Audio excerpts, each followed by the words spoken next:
There are things in life that you don't need to know, like that all Fruit Loop colors taste the same, or that the apples you buy at the grocery store may be more than a year old. However, there are things you need to know that people are hiding from you. So in this video, I will share with you money rules that the rich don't want you to know, and that will make you look at money in a completely different way. Also, if you want to know Charlie Munger's How to Get Rich tips, the link is in the description. But before we start, make sure you like this video and subscribe to our channel for more awesome content. Now let's get down to business. Rule number 1, the utility rule. When you think about having money, what comes to your mind? Do you think about buying a new car, putting food on the table, or buying a new outfit to go to the club this weekend? If any of these things come to mind, that's good, because it shows that you understand what money is. It's a tool with which we can acquire what we want or need. Unfortunately, however, the real benefit that money brings is often not fully understood. And this is where many people go wrong. For example, if you're making a pretty low income right now, chances are that you think more money will solve most of your problems. However, while money can solve money problems, it can also generate many others. For example, you are now earning twice as much as you used to. But you also work twice as much, which your partner doesn't like. And so you're facing relationship problems. In addition, because of your busy schedule, you haven't been to the gym in a month, and your usual tight pants have become too tight for you. This does not mean that you should not strive to earn more money. As long as you solve more problems than you create, you should gradually improve your overall quality of life. However, it is important to remember that there is not a single person on earth who does not have any problems. For example, if you are a millionaire, you may not worry about bills, but your family members may be constantly asking you for money. In addition, you may be worried about the thought that one day you may lose all your wealth that you have worked so hard for. So while you may strive to earn as much money as possible, never let yourself be fooled into thinking that with more money will come problems. Rule number 2, the time rule. Ask any rich person, and they will tell you that time is by far the most valuable resource we have. Unfortunately, most people don't understand how time affects wealth creation. And that's the reason most people will live their entire lives in a state of financial mediocrity. However, those who own time usually own money, and they do so by understanding 2 basic ideas that I want to share with you now. First, it is virtually impossible to trade time for money. This is in the case if you only trade your time. You and I only have a few hours in a day, and unless you're making an unthinkable amount of money per hour, it can be difficult to make a 6-figure income on your own. That's assuming you aim to make good money and get rich before you even have adult diapers. Another problem over time is that as we get older, we have less and less time to devote to making money. For example, when I was young and single, I could work 14 hours a day, no problem. However, when you have household and relationship responsibilities or have children, time is no longer a resource you can make the most of in order to get rich.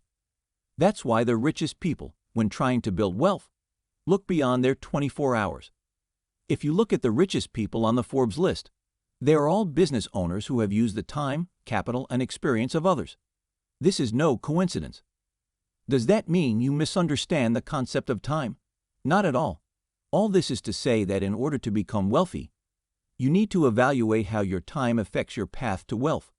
For example, it takes time to accumulate career experience that will allow you to climb the corporate ladder. It takes time to learn how to start up your first business and scale it to the revenue figures you want. And it definitely takes time to leverage the power of the stock market and compound interest to become rich. Just ask Warren Buffett once you wrap your head around how to capitalize on time, both your own and others. Building wealth becomes 10 times easier. One more thing, if you're enjoying the video so far, do me a huge favor and give this video a thumbs up. Thank you. Rule number 3, the rule of protection. Have you ever asked yourself why you work?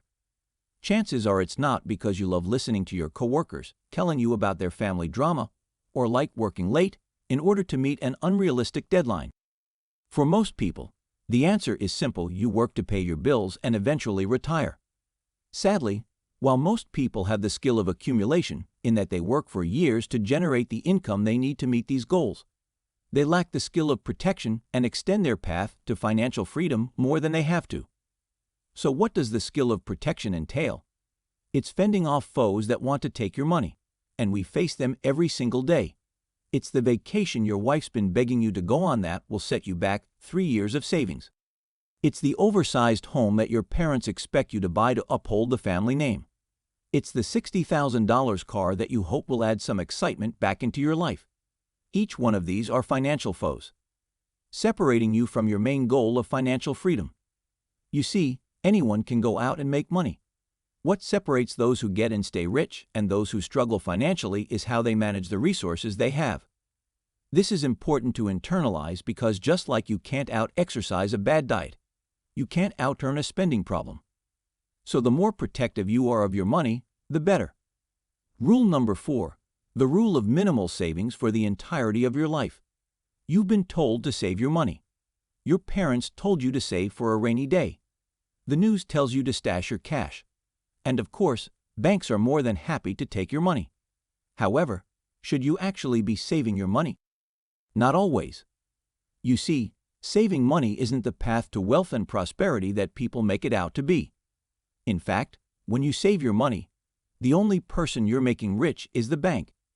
You may not know this, but banks generate a large amount of their income using your money. They take your deposits and lend it out to others at lucrative interest rates, while paying you a pittance in the process. Now, does this mean you should avoid saving money altogether? Of course not. It just means that you need to be more strategic in how much money you stash in the bank. For instance, I only put enough money in the bank to cover emergency expenses and my day-to-day bills. Being on the more conservative side, I like having a year's worth of expenses in the bank. But a good goal for anyone just starting out is to have anywhere from 3 to 6 months set aside. Then with the rest of my money, I use it to acquire real estate index funds and the like. This allows me to generate much greater returns than the bank would ever give me. And it's for this reason that you want to minimize how much you save while in turn maximizing how much you invest. Rule number 5, the rule of expectation. If you're like most people and you've probably told yourself that once you hit a certain salary or net worth figure, you'll be happy. I know that I've told myself this thousands of times, yet what I've come to realize over time, and you may have to, is that getting to our stated goal never fully satisfies us. It simply causes us to push the goalpost further. For me personally, I told myself that once I made $80,000 a year at my job, I would be happy. However, once I got there, I decided that making $100,000 would be better, then $120,000, and so on and so forth. So is this to say that you shouldn't set financial goals for yourself? Not at all. However, pushing off, being happy into the future is a big mistake, and sadly, most of us continue to make this mistake day after day. Now, why is this important to realize? Because even though hearing me say this is probably resonating with you, most of us don't really internalize this thought, and instead we keep pushing the goalposts further. And what I've come to learn over time is that when our current state and expected state don't align, this is when frustration and discontent arise. For instance, let's say that last year you got a brand new job making $75,000 a year. This is the income you knew you deserved. So once those paychecks came rolling in, you were more than content. However, after a year of great performance and the acquisition of more experience, you're still making $75,000. But believe you should be making $80,000. All of a sudden your expectation is that you should be making $5,000 more, yet you're not.